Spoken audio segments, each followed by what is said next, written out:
দুইটা প্রশ্ন ছিল। যারা প্রতিনিয়ত আন্দোলন করছে, যারা বেকার যুবক-যুবতীরা, একটা আছে ক্যাট, আর একটা হচ্ছে পুলিশের এক্সিকিউটিভ পদ। তাদের জন্য কি কোনো রকমের এইখানে আলোচনা হয়েছে ক্যাবিনেটে তাদের নিয়োগের ব্যাপারে? আরেকটা প্রশ্ন, প্রতিদিন 2 দিন আগে আপনি বাংলাদেশের হাই কমিশনের সাথে আপনি দেখা করেছেন।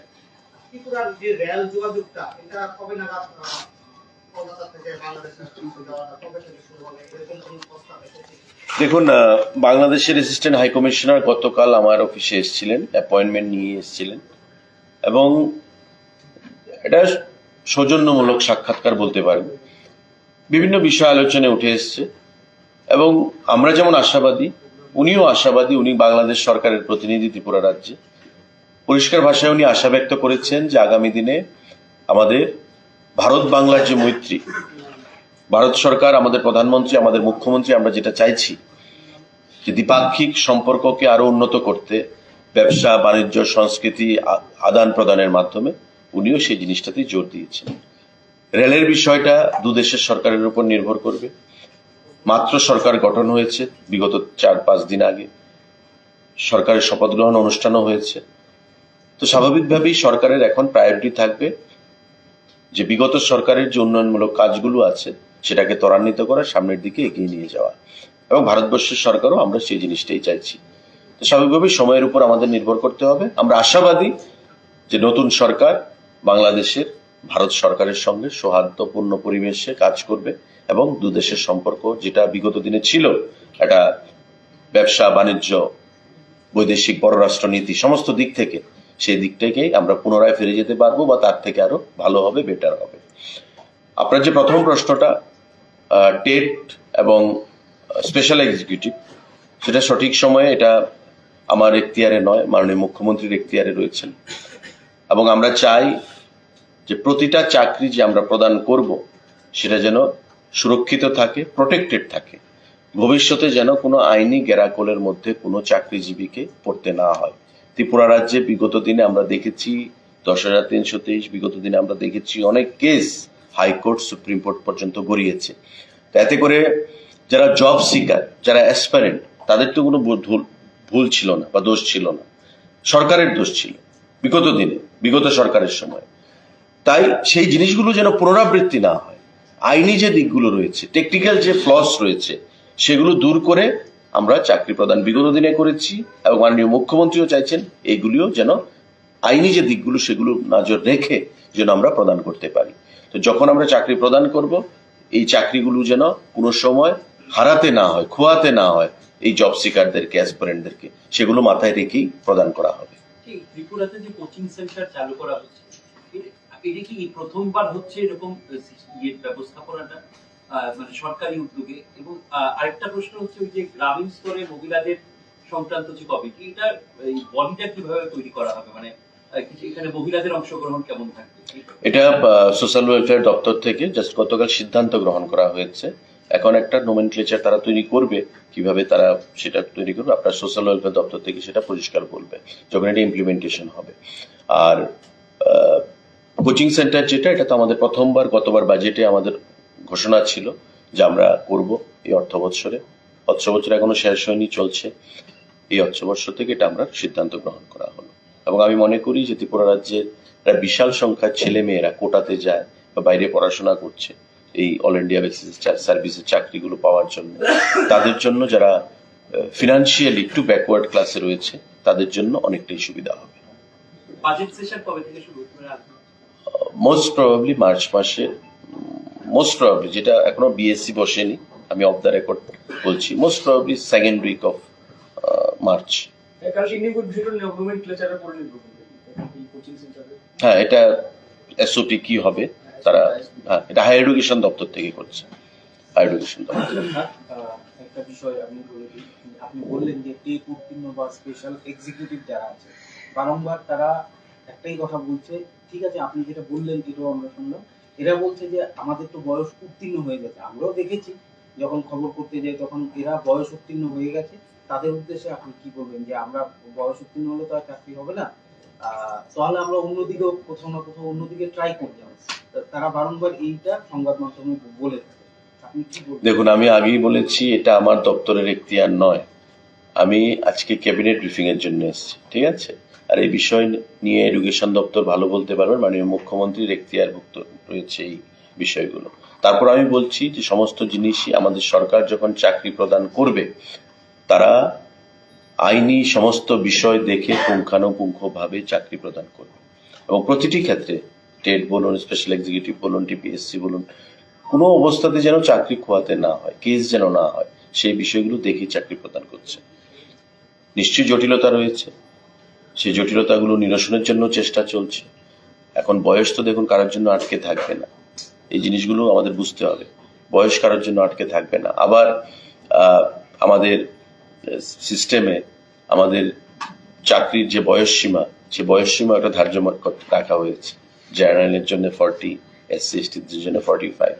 তো সেই জিনিসটা মাথায় রাখতে হবে। সমস্ত কিছু বিচার করি সরকার সিদ্ধান্ত নেবে, দপ্তর সিদ্ধান্ত নেবে।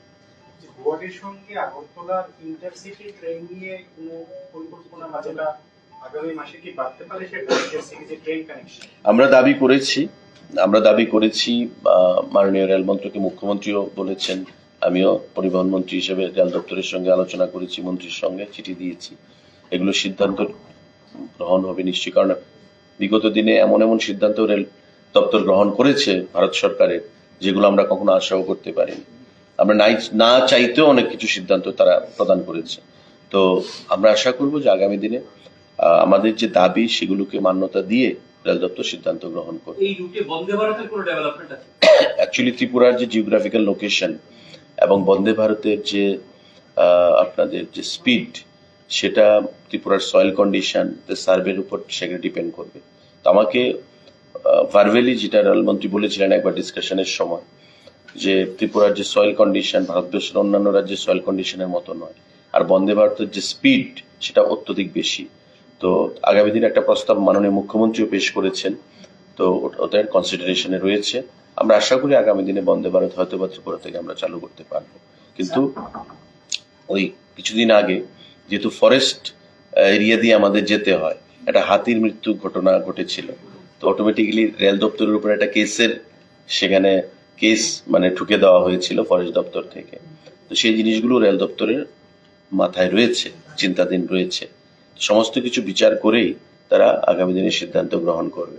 তো মাননীয় মুখ্যমন্ত্রীও এই মাননীয় রেল মন্ত্রকের কাছে, রেলমন্ত্রীর সঙ্গে দিল্লিতে কথা বলেছেন বন্দে ভারত নিয়ে।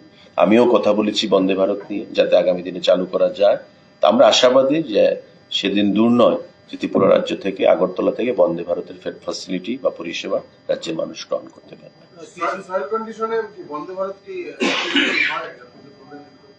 না, সেটা না, সার্ভে। আমি এটা বলেছি যে তারা গভর্নমেন্ট অফ ইন্ডিয়া নেগেটিভ বলেনি, যে soil condition not conducive or applicable মানে অ্যাপ্রোপ্রিয়েট, এটা বলেনি। বলেছে যে সয়েল কন্ডিশনটা টেস্ট করতে হবে, তার জন্য সার্ভে হবে। বন্দে ভারতের স্পিড সমস্ত কিছু আমাদের মানে যে ফরেস্টের উপর দিয়ে যাচ্ছে, হাতির বিভিন্ন সমস্যা রয়েছে, ফরেস্টের বিভিন্ন সমস্যা রয়েছে, সমস্ত কিছুগুলো তারা একটা সার্ভে করে তারপরে সেই সিদ্ধান্ত তারা গ্রহণ করবে। সার্ভে হয়ে তারপর সেটা, কারণ প্রতিটা রেল ট্র্যাক যখন আমি আপনাকে বলি, যেমন সাবরুম পর্যন্ত রেল সার্ভিস পরিষেবা আমাদের গেছে, বিগত দিনে ছিল না। এই যে সাবরুম পর্যন্ত যে গেছে, সেটা আগে সার্ভে হবে।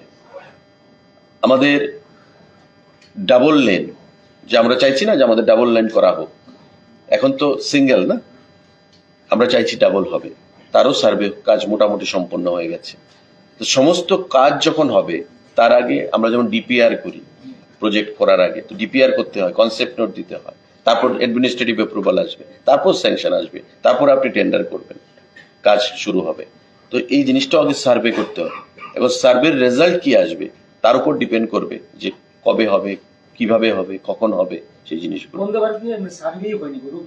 সার্ভে করতে হবে। সেটা বন্দে ভারত চাইলেই তো শুরু করা যাবে না, সার্ভে করে তারপর না। মাননীয় মুখ্যমন্ত্রী দিল্লিতে তদবির করেছেন, আমিও করেছি। আমাদেরকে বলেছেন, রেল মন্ত্রক থেকে বলা হয়েছে যে এটা এখন যে প্রসেসগুলো রয়েছে পাইপলাইনে, সেগুলো করার পর বন্দে ভারত আমরা, কারণ বন্দে ভারত হচ্ছে মানে হাই স্পিড, যেটা মানে তো তার জন্য অবশ্যই সার্ভে প্রয়োজন, যে সার্ভে করার পরেই আমরা করব। কিন্তু সার্ভের জন্য এখনো গভর্নমেন্ট অফ ইন্ডিয়া ক্লিয়ারেন্স দেয়নি। যখন দেবে নিশ্চয়ই আপনারা আগের প্রসেসগুলি শেষ করে তারপর করবেন। আচ্ছা, আপনি রেলমন্ত্রীর কাছে অনুরোধ জানিয়েছিলেন আরো কয়েকটা জায়গায় রেল কানেক্টিভিটি হয়েছে, পুরী আছে, তারপরে এগুলি কি? না, এখন পর্যন্ত কোনো সিদ্ধান্ত আসে। আপনারা জানবেন, ফার্স্ট অফ অল তো আপনাদের মাধ্যমে আমরা জানাবো। আপনি কিছুদিন আগে এয়ারপোর্ট অথরিটি যারা অফিসিয়ালস আছে তাদের সঙ্গে দেখা করেছেন, মাননীয় মুখ্যমন্ত্রীর সঙ্গে তারা দেখা করেছেন। কৈলাসহরের যে এয়ারপোর্ট আছে আগামী কতদিন ধরে নিতে পারে সেটা হোপফুলি যে রাজ্যবাসীর জন্য মানে দেখুন, স্ট্র্যাটেজিক্যালি কৈলাসহর এয়ারপোর্ট আমাদের কাছে খুবই গুরুত্বপূর্ণ স্ট্র্যাটেজিক্যালি, এবং মাননীয় মুখ্যমন্ত্রীও দিল্লিতে কথা বলেছেন, আমিও কথা বলেছি। ইতিমধ্যে দুবার সার্ভের জন্য টিমও এসছে, তারা করেছে। এখন আমাদেরকে যেটা বলা হচ্ছে যে 19 সিটারের বিমান পরিষেবা চালু করার জন্য, 19 সিটার। আবার সিভিল এভিয়েশনের যারা এয়ারপোর্ট অথরিটির আধিকারিকরা এসেছিলেন, ওনারা বলছেন যে এই 19 সিটার এখন প্লেন, ভারতবর্ষ থেকে এই ছোট প্লেনগুলো এখন মানে খুব কমই চলে, কারণ আপনারা দেখতে পাচ্ছেন যে পুরনো হয়ে গেছে, যান্ত্রিক গোলযোগ দেখা দেয় বিভিন্ন সময়। তাই ওনারা জোর দিচ্ছেন যে যাতে এখানে আমাদের এয়ারবাস বা বোয়িং এখানে যেন ল্যান্ড করতে পারে। তো তার জন্য ল্যান্ড অ্যাকুইজিশনের দরকার রয়েছে। বর্তমানে যা পরিধি রয়েছে সেই পরিধি সাফিসিয়েন্ট না আমাদের এয়ারবাস বা বোয়িংকে এখানে ল্যান্ড করার জন্য বা টেক অফ বা ল্যান্ডিং এর জন্য। তাই ল্যান্ড অ্যাকুইজিশনের প্রয়োজন রয়েছে, এবং তাতে হিউজ টাকার দরকার, প্রায় 500 কোটি টাকার উপর দরকার। তো মাননীয় মুখ্যমন্ত্রীর সঙ্গে ওনারা মিট করেছেন, নর্থ ইস্টার্ন রিজনের যিনি ডাইরেক্টর এসেছিলেন, আমাদের এয়ারপোর্ট অথরিটি অফ যে আগরতলার ওনার ডাইরেক্টর ছিলেন, এবং প্রাক্তন ডাইরেক্টর যিনি বর্তমানে দিল্লির সফদরজংয়ে রয়েছেন কেসি মিনা, উনিও উপস্থিত ছিলেন। মাননীয় মুখ্যমন্ত্রী ওনাদেরকে একটা গাইডলাইন দিয়েছেন, এবং উনি যে গাইডলাইন দিয়েছেন সেই গাইডলাইনের উপর ওনারা কাজ করবেন, কাজ করে একটা রিপোর্ট দেবেন। তারপর মাননীয় মুখ্যমন্ত্রী দিল্লির সঙ্গে ব্যাপারটা নিয়ে আলোচনা করবেন এবং কৈলাসহর এয়ারপোর্ট নিয়ে সিদ্ধান্ত গ্রহণ করবেন। ধন্যবাদ।